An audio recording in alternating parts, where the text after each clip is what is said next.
This is a story of a time long, long ago when the veil between the worlds was thin and the goddess herself walked the earth. In those ancient days, in the depths of a mystical forest, there lived a group of ascetics, holy men and women who spent their days in prayer, meditation, seeking the blessings of the Divine Mother herself. And among them was a powerful yogini, a wise and fierce goddess in human form, known as Chinnamasta. Now, Chinnamasta was no ordinary yogini.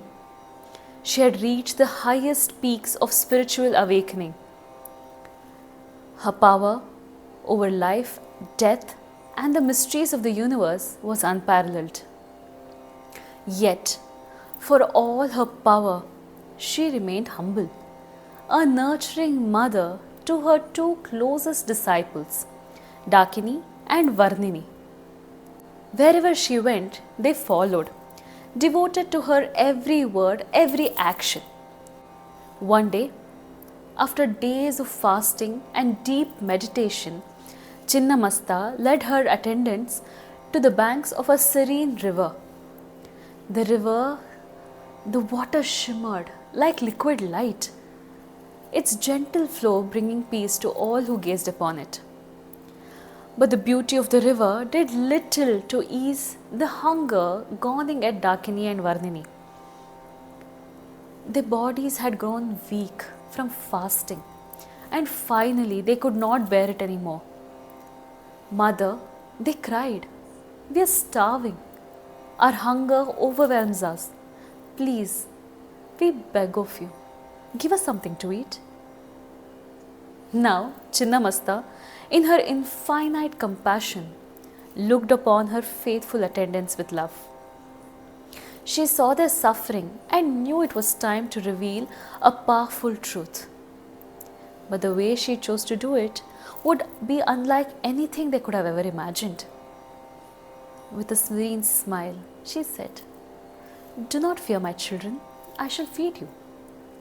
And then, without a moment's hesitation, the mighty Chinnamasta performed an act so profound. She took her sharp sword and, swift as a flash, she severed her own head. But did she fall? No. Chinnamasta stood tall and powerful, even headless. From her neck, 3 streams of blood gushed out.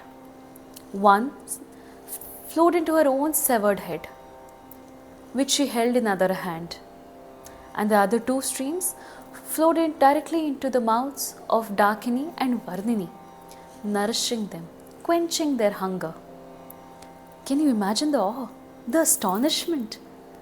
Her attendants in that moment realized they were witnessing not just a miracle, but a cosmic truth. Chinnamasta, their beloved teacher, had given them life through her own sacrifice. As the blood flowed and the attendants drank deeply, they felt their strength returning back. But more than that, they were filled with the knowledge of great mystery. Chinnamasta, though she had severed her own head, remained alive, vibrant and radiant. She stood as a symbol of eternal cycle of life sustains itself through sacrifice. How creation and destruction are but 2 sides of the same coin. Her severed head, cradled in her hands, smiled in divine bliss.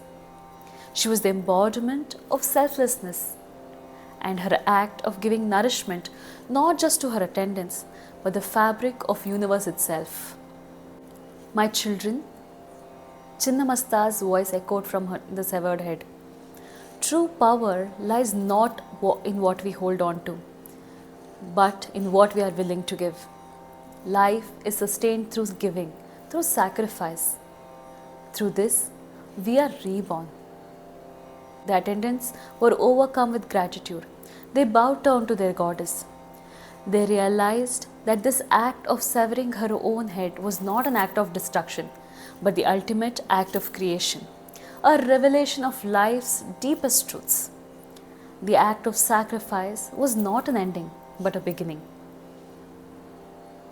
And so, from that day on, Chinnamasta was worshipped as the goddess of self-sacrifice, of transformation, of the eternal dance between life and death. Her image, fierce yet nurturing, became a symbol for all who sought their inner strength. A reminder that true power comes from not from taking but from giving. And it is said that as long as people remember her story, Chinnamasta will continue to guide those who seek the divine mysteries.